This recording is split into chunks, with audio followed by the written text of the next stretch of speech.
Polo trabajó en la FEUE años con la Susanita. Entonces él también puede darles información. Es una pena que ya han pasado tantos porque años. yo realmente no puedo ofrecerles nada.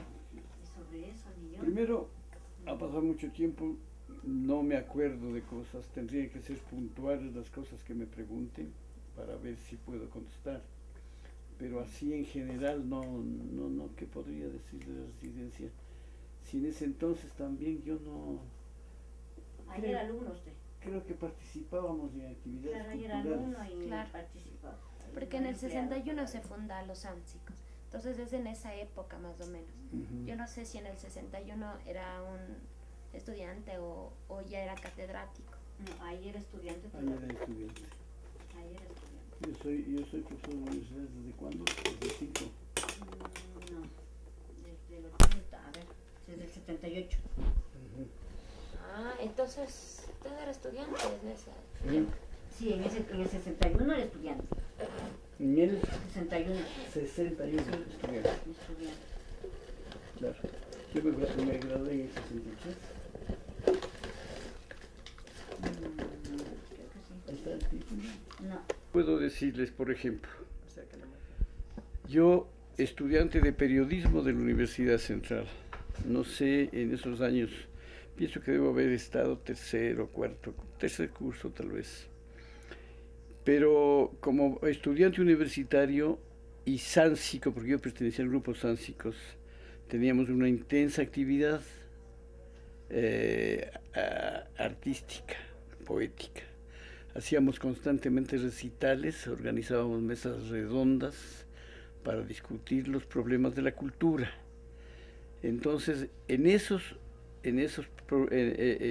actividades yo participaba directamente porque yo era miembro del grupo sánsicos y el grupo sánsicos estaba metido directamente en la universidad. Era parte de nuestro hábitat, digamos, ¿no? Nosotros nos desenvolvíamos en la universidad porque en la universidad nos daban la posibilidad de hacer recitales en las facultades, en las asociaciones de escuela, en fin, ¿no? Fundamentalmente en la Facultad de Filosofía, ¿cierto? En la Facultad de Filosofía porque ahí estudiábamos algunos de nosotros. La Facultad de Filosofía entonces no era solamente para formar maestros, sino que además de ser Facultad de Filosofía, Letras y Ciencias de la Educación, tenía la escuela se llamaba la Escuela de Periodismo, estaba a cargo de la Facultad de Filosofía. Entonces por eso es que yo era estudiante de periodismo. Estoy hablando de los años 63, pienso, no estoy muy seguro. Entonces mi actividad se desenvolvía en la Facultad de Filosofía, que era en donde teníamos nosotros la facultad es decir, la escuela de periodismo, no la facultad, sino era la escuela de periodismo. Entonces esa era mi vinculación más o menos con la residencia universitaria, pero no más. Realmente yo no participé de la actividad de la residencia universitaria, no participé. Tal vez habré hecho un recital de poesía, no sé, algo de teatro alguna vez, pero yo no tenía una vinculación directa con la residencia.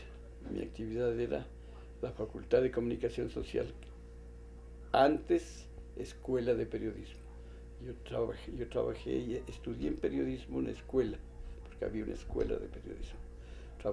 Estudié ahí en esa facultad, en esa escuela, ahí me gradué y ahí ejercí la cátedra durante 25 años. ¿Por qué ustedes en ese tiempo, como movimiento cultural sánsico, deciden hacer cultura y vincular a la cultura a la política?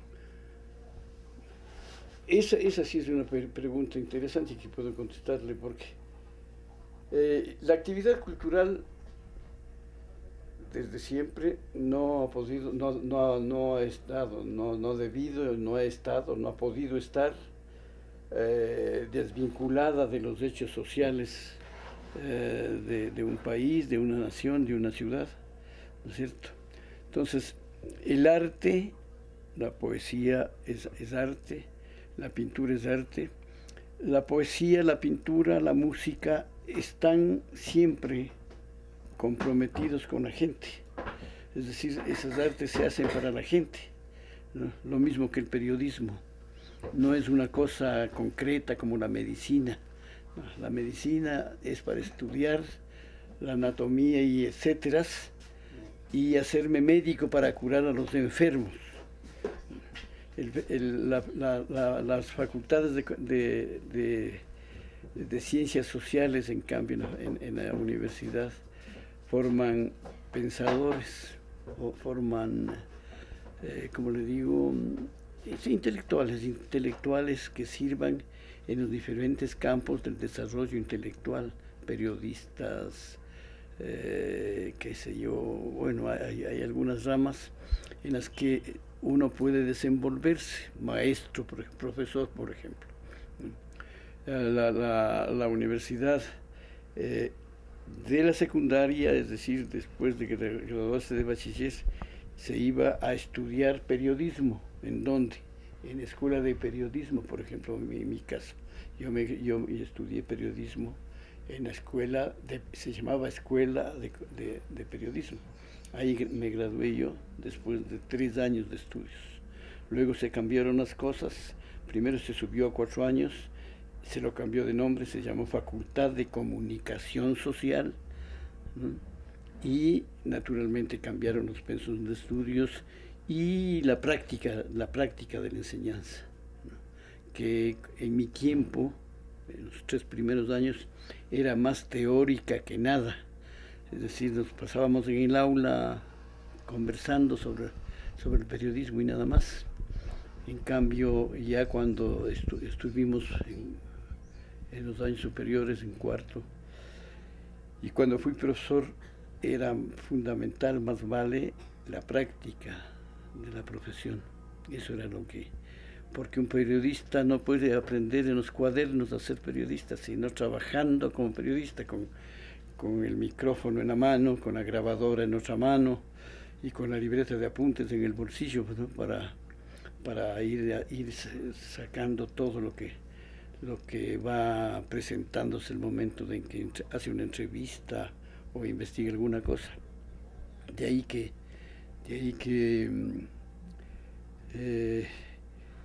ahora las ciencias, no sé cómo esté la facultad ahora en este momento, pero yo pienso que sigue, le da la Facultad de Comunicación Social, que se llama, le da mayor importancia a la investigación científica, ¿no es cierto?, a la investigación, antes que a la profesión misma de periodista.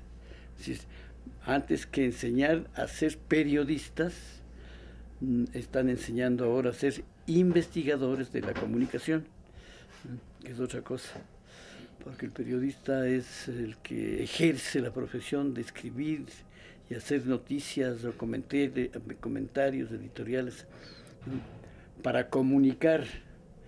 En cambio, ya la facultad en estos momentos estudia por qué se comunica, para qué se comunica, a quién se comunica, cómo se comunica. Por eso es el cambio inclusive de nombre, de Escuela de Periodismo a Facultad de Comunicación Social. Hay un salto gigantesco, ¿no? Sí, gigantesco, porque la Escuela de Periodismo nos enseñó, al menos a mí me enseñó, a ser periodista, a aprender a hacer noticias, a hacer reportajes y a escribirlos y a entregarlos, ¿no? En cambio, la Facultad de Comunicación Social enseña a preocuparse de los problemas de la comunicación, que es muy diferente al periodismo. El periodismo es una de las ramas de la comunicación social. La comunicación social tiene muchas ramas, ¿no? Una de ellas es el periodismo.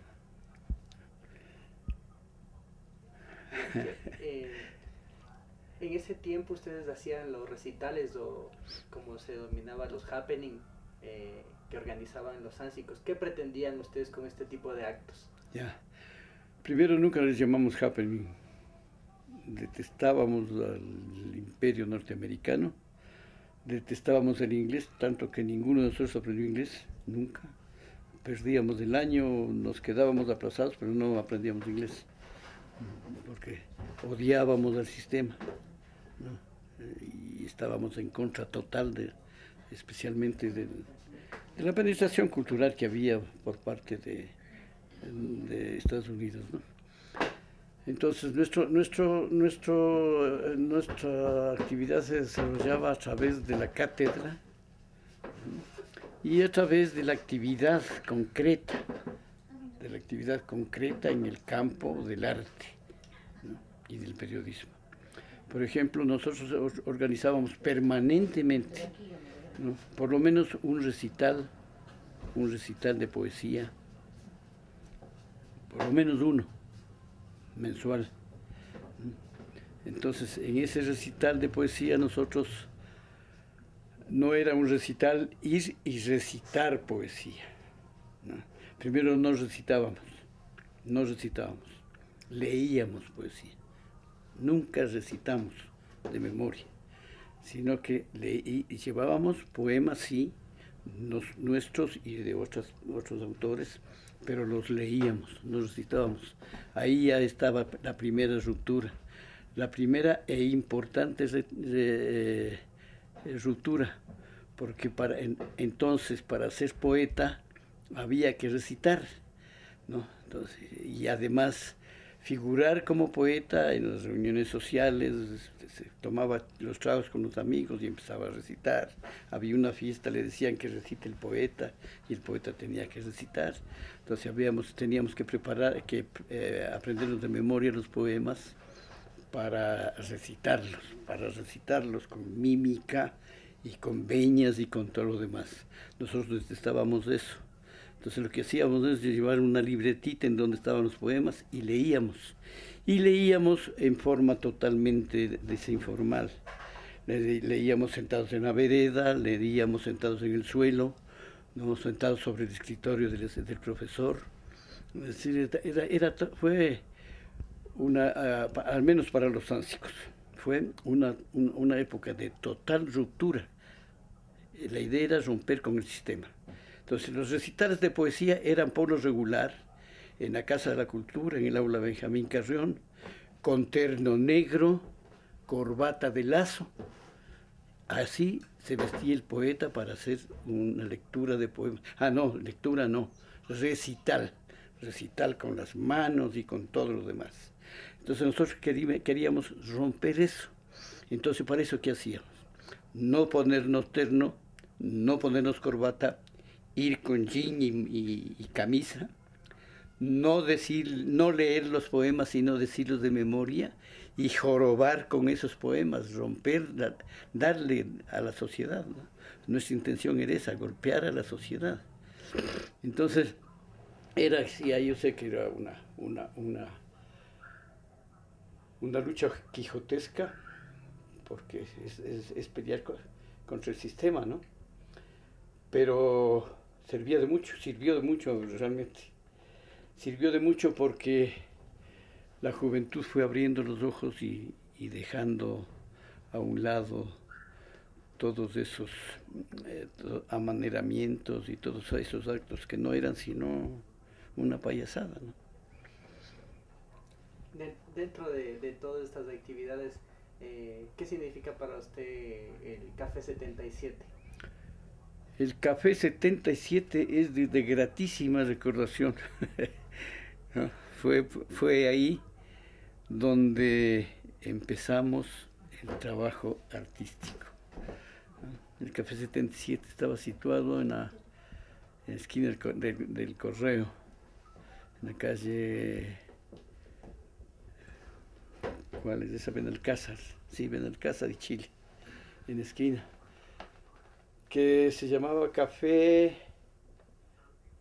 Tenía un nombre. ¿Qué nombre se llamaba el Café 77? Bueno, tenía un nombre que no era Café 77. Nosotros íbamos allá a tomar café, ¿no? Era una moda entre los intelectuales, entre comillas, ¿no? Tomar tintos, el cafecito, la tacita de café. Entonces usted iba allá a la esquina del diario El Comercio, en la calle Chile, y encontraba en ese café, había otro más arribita que se llamaba Águila de Oro también. Encontraba usted las mesas llenas de jóvenes. Esos jóvenes estaban conversando sobre política, sobre el amor, sobre todo lo que hay que conversar, ¿no? Pero no se hacía nada más. Entonces nosotros resolvimos romper eso que nos parecía inútil, ¿no? Y aprovechar para dar un mensaje, ¿no? Entonces se nos ocurrió que podíamos hacer un recital de poesía en ese café, ¿no? Y entonces empezamos a hacer recitales y realmente tuvimos un éxito extraordinario, ¿no? Porque el Café 77, cuando en su apogeo ya la gente esperaba en la calle para entrar, ¿no? Y oír algo, porque se llenaba el café totalmente. La gente estaba sentada y de pie por todos los lados. Era hermoso. Creo que ahí está la foto, en esa fotografía.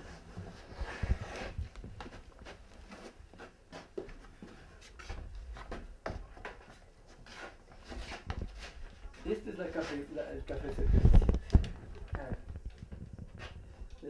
Y ahí, por ejemplo, están los intelectuales, los más grandes intelectuales de ese entonces. Este es de la casa de Osvaldo Guayasamín, es el comedor de Osvaldo Guayasamín. Aquí también estamos los sánsicos, todos los sánsicos. Este era un grupo, había sánsicos, caminos, ¿quién más? Había varios grupos culturales, ¿no? Cada uno hacía la cultura de acuerdo con sus convicciones sociales y políticas. Entonces teníamos nuestros, como les diría, nuestros escenarios propios, nuestros lugares propios para desenvolver. Nosotros nos desenvolvíamos en el Café 77. Ahí es donde nos reuníamos. Este es el Café 77. Nos reuníamos para tomar café y conversar, ¿no? Y ahí leíamos poesía, leíamos cuentos, es decir, ahí hacíamos más actividad literaria. Y organizábamos semanalmente, por lo menos semanalmente, un recital de poesía. Porque uno de los grupos que dominaba, había varios grupos culturales, pero un grupo que tenía mucha importancia es el grupo que se llamaba Sánsicos. Este grupo que se llamaba Sánsicos llegó con el afán de romper con lo viejo, con lo antiguo, con lo pasado. Y entonces inclusive esta ruptura se daba inclusive en la política, ¿no? Porque los poetas, por lo regular, primero eran amanerados y segundo, eran reaccionarios, tenían ideas viejas, ideas desgastadas, ¿no? Ideas antiguas. Entonces nosotros llegamos a romper eso, realmente.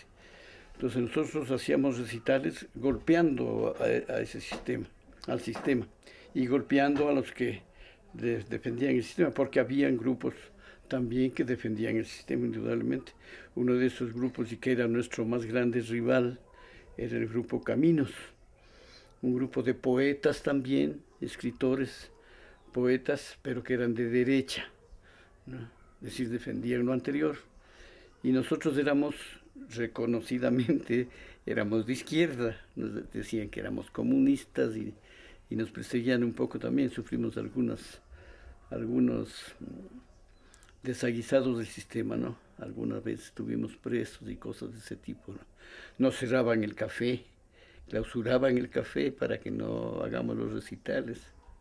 Nosotros rompíamos los sellos y volvíamos a hacer el recital y entonces nos cogían presos por haber roto los sellos de la Intendencia de Policía, ¿no? Porque cerraban el café con un papelito blanco que decía clausurado por orden de la... Ya, sabemos que que la palabra sánsicos viene de una metáfora de los Schwarz, ¿no? Que eran los reductores de cabeza. Claro. Ustedes poniéndose sánsicos, ¿a quiénes querían reducir la cabeza? Al sistema, al viejo sistema, a la vieja poesía. Queríamos reducirle la cabeza a la vieja poesía. Entonces por eso nos llevábamos... Claro, la zanza, ustedes saben, por dónde tengo una, por ahí. Acá está una. ¿Ah? Acá está una. ¿Cómo? Acá está una. Traiga. La zanza sirve, es decir, la zanza es una práctica cultural, ¿no? de las ¿cómo se llama? De las comunidades indígenas del Oriente, ¿no? La cabeza del enemigo lo cortaban y por métodos especiales que ellos sabían, lo reducían de tamaño. No, si tengo una zanza ahorita. Sí. Ya. Es una zanza auténtica. Esta es traída del Oriente, hace años. Entonces,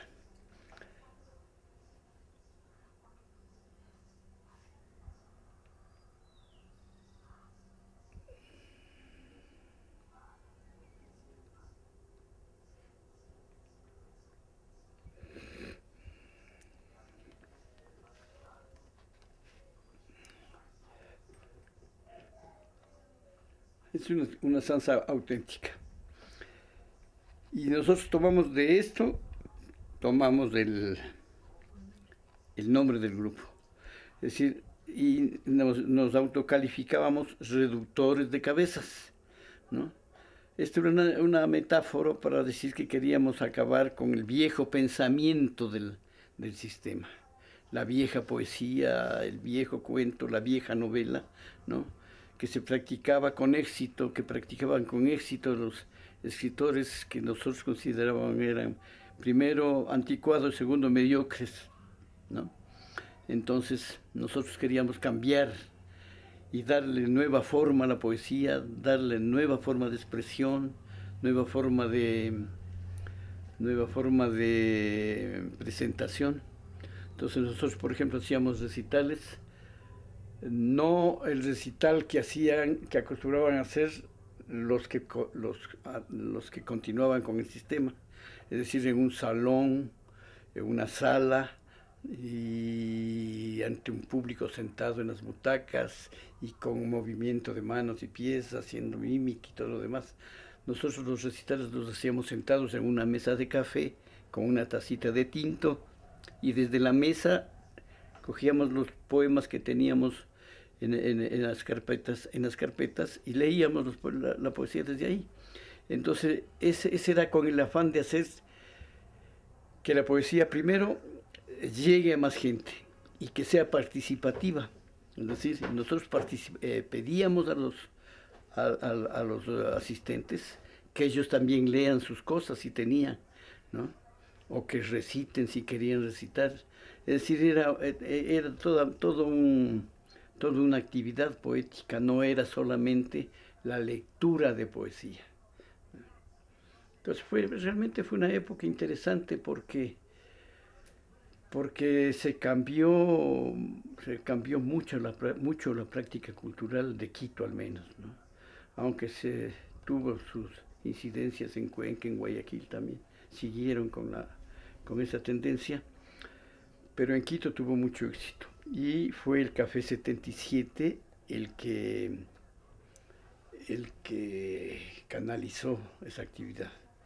En el Café 77, no me acuerdo, yo tengo unas fotografías del Café 77. Sí, tienes. ¿Ah? Sí, creo que tiene. Ya no, esa es la principal, ya le tomé, ya. Ahí estamos en el Café 77. Claro. La otra foto está, por ejemplo, ese era el grupo Los Sánsicos. Esa fotografía de arriba. Estamos en la casa del pintor Osvaldo Guayasamín, que era muy amigo nuestro. Nos invitaba permanentemente a comer, a tomar tragos, ¿no? Y a hacer recitales. Él organizaba recitales de su casa para que nos escuchen a nosotros. Y invitaba a mucha gente. Entonces ahí hacíamos el centro de actividad, era el Café 77, y ahí están los poetas de ese tiempo, los que jorobaban. Aquí estamos en el Café 77. Aquí está Lucho Corral, Euler Granda, Marco Muñoz, Alfonso, Raúl Arias, Antonio Ordóñez y Luis Corral. Simón Corral. O Simón Corral, perdón. Y acá están los mismos, pero en diferentes mesas. Este es el Café 77. Ahí, ese es el Café 77. Porque esta foto es de la casa del Osvaldo Guayasamín. Y este es el Café 77. Abajo sí está el Osvaldo Guayasamín, está el Pablo Guayasamín. ¿Dónde? El Pepito Ron. Ah, claro, aquí está el Osvaldo Guayasamín. El Pablo Guayasamín. El café ese se convirtió en un refugio de la intelectualidad de Quito. Ahí iba toda la gente que hacía cultura, pintores, músicos, y pues se daban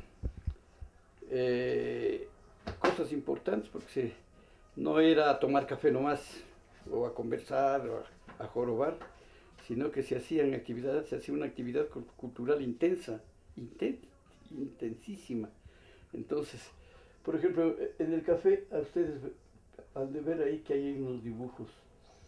Se hacían permanentemente exposiciones pictóricas, permanentemente se hacían recitales de poesía con otros poetas, se hacía lectura de cuentos, es decir, había discusión sobre los problemas de la literatura y del arte, ¿no? Era un centro cultural, realmente. Era un centro cultural que llegó a opacar la actividad cultural que hacía la Casa de la Cultura. Sin exageración, llegó a tomar la actividad que debía hacer la Casa de la Cultura como difusora de cultura. No hacía nada. El Café 77 era la clave de toda la actividad cultural de Quito. Allá iban poetas, pintores, músicos, había recitales de música, recitales de guitarra, exposiciones de pintura de todos los más importantes pintores del país. Es decir, era un café que hizo una actividad cultural impresionante realmente, ¿no? Para ustedes, ¿qué incidencia tiene como en el campo político José Carlos Mariátegui? José Carlos Mariátegui es uno más de los famosos filósofos, escritores. ¿Pero leían mucho ustedes como movimiento político a José Carlos Mariátegui? No.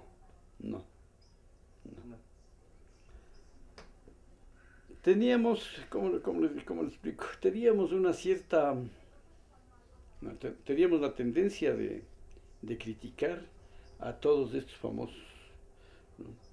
Porque nuestra ideología fue, y me sigue siendo ahora, una ideología de izquierda absolutamente, si se quiere extremista, ¿no? Entonces los valores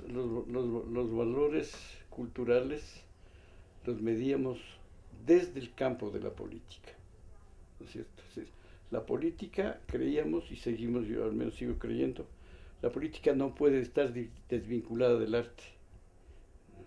El arte tiene que estar ligada permanentemente a la política, porque si no, pues no puede haber una expresión artística, si no representa a algo, ¿no? La política es fundamental, porque le da paso a la posibilidad de criticar a la sociedad, ¿no? De criticarla y de hacerle ver los errores que comete, ¿no? Y los desafueros que también comete. Entonces el arte no es solamente yo pinto lindo y pongo mis cuadros en la pared, no. El arte para nosotros siempre debía tener un mensaje, y yo sigo creyendo que el arte siempre tiene que dar un mensaje, siempre, un mensaje no, no un mensaje lindo, ¿no? Qué lindo es pintar, no. Un mensaje social que diga, esto está pasando en nuestra sociedad, ¿no? Los poetas, los escritores, pienso que estamos para eso, para denunciar los problemas que tiene la sociedad nuestra. Yo al menos sigo en esa línea, aunque ya no he publicado algún tiempo un libro, pero sigo escribiendo en ese plano. Ahora no sé si usted ve, si es que hay un legado del movimiento sáncico con las generaciones Siguientes, actuales. Claro, Sí. claro. Ahora ya no, la desvinculación es total, muchos años han pasado. Pero entonces era una escuela los sánsicos éramos una escuela de rebelión, ¿no? Era una escuela de rebelión, porque nosotros en nuestros poemas, en los cuentos que leíamos, criticábamos durísimo al sistema, ¿no? Y lo hacíamos de frente, claramente, ¿no? Muchas veces con los actores ahí, ¿no? Criticábamos sus libros, por ejemplo, y los dábamos durísimos, ¿no? Porque juzgábamos diferentes cosas, pero combatíamos sobre todo la mediocridad en el plano creativo, en el plano del lenguaje, ¿no? Y en el plano de la actividad humana, porque el poeta, el músico, el pintor no está desvinculado de la sociedad, es parte de la sociedad y como tal debe responder a las angustias, a las exigencias de esa sociedad, porque un artista que está fuera de la sociedad lo que hace es pintar o escribir o música o poesía, escribir desvinculado al sentimiento general, que es el sentimiento popular. ¿Y usted por qué cree que en la actualidad no hay ese legado, no se siguen haciendo esas mismas cosas a través de la cultura, vincular la cultura con la política? El problema es que se ha ido perdiendo los valores, indudablemente, ¿no? Ahora usted no pinta porque le gusta pintar, sino que pinta porque quiere ganar plata vendiendo sus cuadros. Igual escribe poesía, ¿para qué? Para gustar a una élite social, a un grupo social, ¿no? Y caer bien en ese grupo, sobresalir, ser estimado, ser mimado, si se quiere, ¿no? Porque eso se da con los artistas, ¿no? En cambio, hay grupos o hay artistas que están contra esta sociedad, que combaten el sistema, ¿no? Esos somos un poco repudiados, ¿no? Porque no estamos en el montón, pues no queremos ser como todos, sino luchar para que cambie este mundo, esta sociedad. Y ahí en eso estamos empeñados desde hace siglos, ¿no?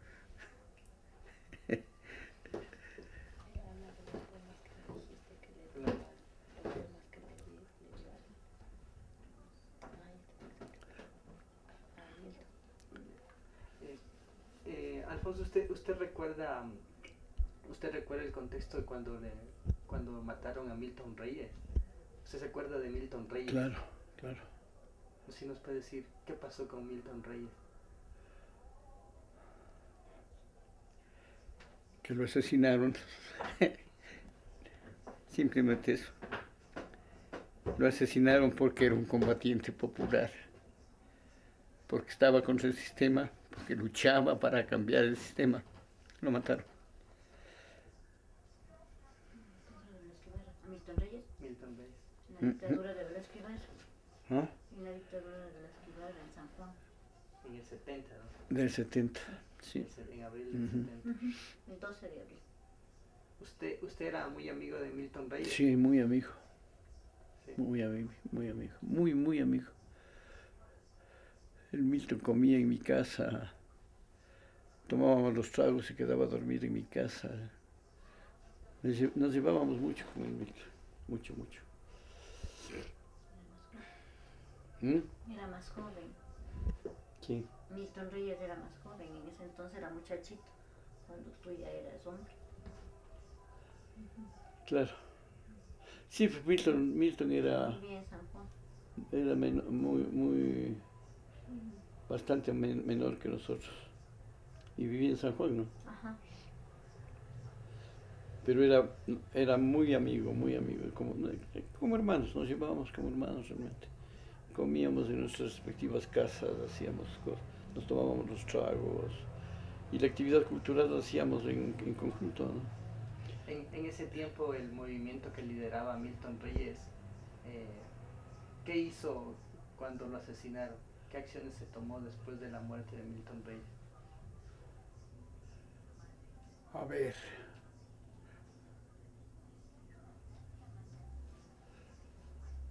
No, nada ahorita. No sé, Ah, no sé. Yo era muy chiquita. No te he escuchado eso, pero... no me acuerdo realmente, sí tuvo mucha trascendencia, pero ya no me acuerdo, ha pasado mucho tiempo. Bastante trascendencia. No me acuerdo nada realmente. ¿Cómo lo mataron al Milton? En la quebrada de San Juan. Lo empujaron, se supone. Lo mataron a una quebrada en San Juan después de torturarle. Lo que le cogieron preso, le torturaron, lo mataron y fueron y lo botaron en San Juan y comentaron que había sido un accidente. ¿Usted sí se acuerda de esa época cuando mataron a Milton Reyes? Yo era muy chiquita. Muy chiquita. Muy chiquita, no me acuerdo. Y vivíamos en García Moreno, vivíamos nosotros. En García Moreno vivíamos. En García Moreno Pero vivíamos. él era dirigente de la FEUE, ¿no? Sí, era dirigente y era muy amigo mío. Y yo vivía en San Juan, al comienzo de San Juan, tras de la Basílica vivía, en una casa esquinera. Y el Milton pasaba con nosotros, Vivía en la cuenca. comía con nosotros. Vivía más arriba. Él vivía en la cuenca, sobre una cuadra más arriba. No, 3 cuadras. Subiendo por ¿cómo se llama esa calle? Bueno, no interesa. Pero el asunto es que el Milton venía a mi casa permanentemente. Nos llevábamos muchísimo. Él venía, se quedaba a almorzar, venía a tomarse los tragos conmigo, en fin. Es decir, teníamos una vida muy en común. Era todo un grupo de gente, ¿no? ¿Él no pertenecía al movimiento cultural Sáncico? No. No. No pertenecía. Era más político. Pero era más político. Él no fue poeta. Pero andaba con nosotros, andaba como si fuera miembro del grupo, porque estaba en todos los recitales, estaba en todas las actividades que nosotros, y nos ayudaba a realizar las actividades también, sobre todo en la Universidad Central. Ya. Ahora, ustedes en el plano cultural hacían recitales provocando la conciencia, ¿no? Y queriendo romper el sistema desde lo cultural. Ahora, Milton Reyes, ¿qué hacía en el plano político para romper el sistema? Eso, luchar contra el sistema. Pero concretamente, ¿qué actividades? Organizando a los estudiantes, ¿no? Él organizaba las protestas de la salida a las calles de los estudiantes de la universidad y del Colegio Mejía especialmente. El Milton era un luchador permanente realmente, que no paraba nunca. Su militancia política era fundamentalmente la de atraer a la gente y enseñarle las cosas que pueden cambiar el sistema, ¿no? Es decir, entonces ya hablábamos de socialismo y comunismo abiertamente, ¿no? A pesar de que nos perseguían por comunistas, nos metían presos, nos pateaban, nos insultaban, pero no podían callarnos. Nosotros estábamos ahí en la pelea que duró muchos años realmente, y que no fue inútil de ninguna manera, ¿no? Sirvió para cambiar la mentalidad de mucha gente, Por ejemplo, en la universidad sirvió para cambiar totalmente la actividad, la actitud de la universidad, que era una actitud entreguista con el sistema. Nadie se preocupaba de la política, todos se preocupaban de ganar el año, de pasar el año. Entonces, cuando nosotros ingresamos a hacer actividad política en la universidad, empezamos a buscar, enseñarles a que tomen conciencia de lo que es un estudiante universitario. Creó el periódico En Marcha. ¿Ah? Se creó el periódico En Marcha. Claro. Periódico de la universidad. Sí. No, En Marcha no era de la universidad. De la FEBA, con Milton Reyes. El periódico En Marcha lo hicimos. Entonces, por favor, prestarme el baño. Sí, mi amor, ven. Gracias. Ya, mi. Ay, aquí está un retrato. ¿Dónde estaba esto, Lorita? Póngale Este es de mismo. Milton Reyes, está acá. Pero... Ese que está en la esquina. Ajá. ¿Qué? Mira, el retrato de Milton Reyes. Pero... libros de Milton Reyes no hay, ¿no? Venga, para que le vean acá. Sí, sí. Libros de Milton Reyes. Ve, ¿no? apriétalo. Ah, está prendido. Le avanza con el zoom a cero.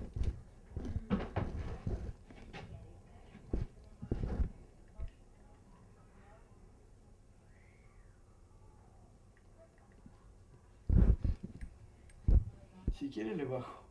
No, ahí está bien. Ahí está bien. Sí.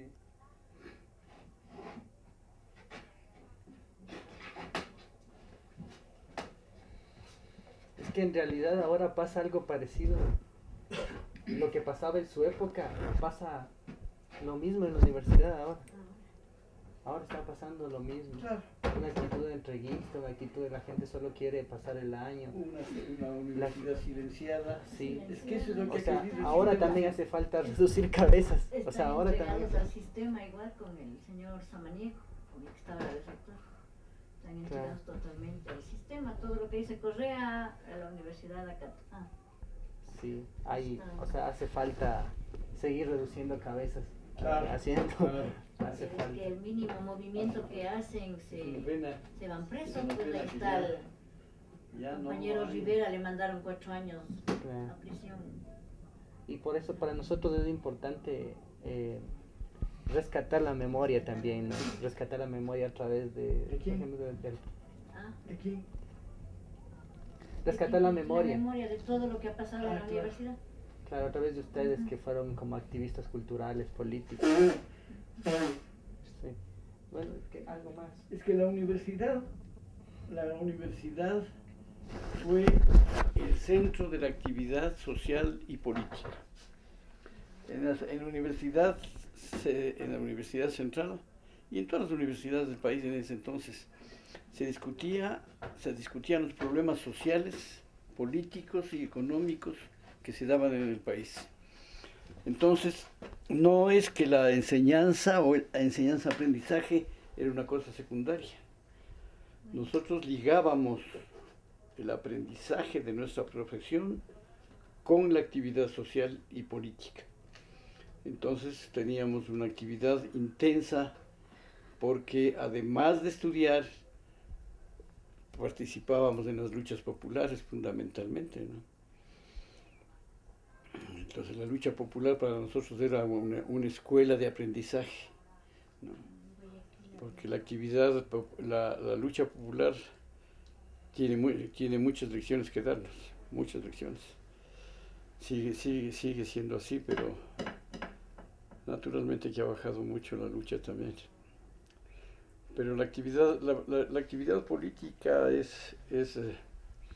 entonces era parte de la formación, de nuestra formación.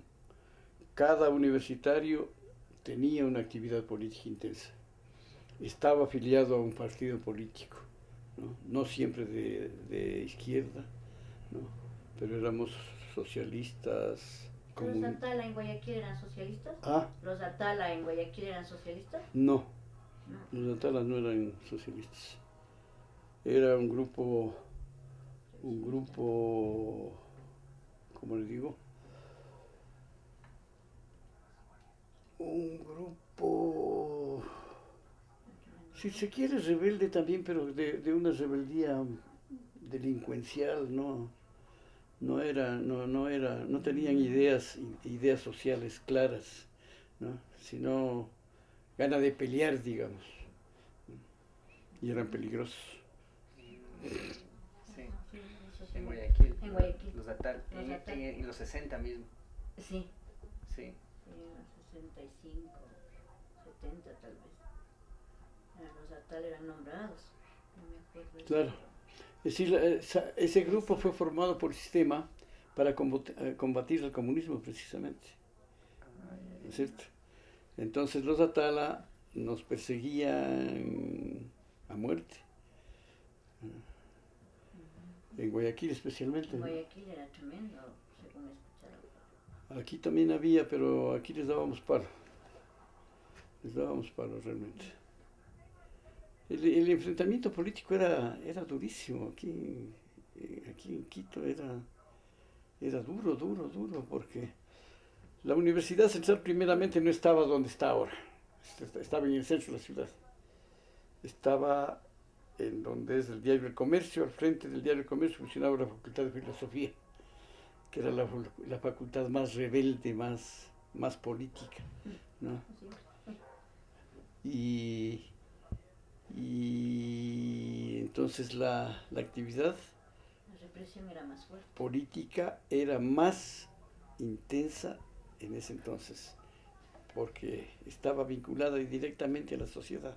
Es decir, la política vivía dentro de la sociedad, no es como ahora que los políticos están fuera de la sociedad, están soñando en los pajaritos. Entonces entonces salíamos a las calles a pelear, ¿no? A repartir hojas volantes. Venía la policía y nos hableaba, palo a la policía, piedras a la policía, ¿no? Y entonces era una lucha permanente, y con muchos riesgos. Algunas veces, yo al menos algunas veces estuve preso, felizmente nunca me hirieron ni me pasó nada grave, pero preso sí estuve algunas veces. ¿Cómo se llamaba el famoso? No, Quito, ¿cómo era? El Regimiento Quito. Al Regimiento Quito, pero en Chimbacaya. Sí. Nos cogían presos el Regimiento Quito, nos mandaban, ¿no? Que era una cárcel, ¿no? En donde los chapas nos tenían a patada limpia. Entonces nos tenían sin ningún cargo ni nada, nos tenían 2 o 3 días pateándonos. Entonces una vez que nos habían golpeado bien, nos mandaba, nos soltaba. Era duro realmente.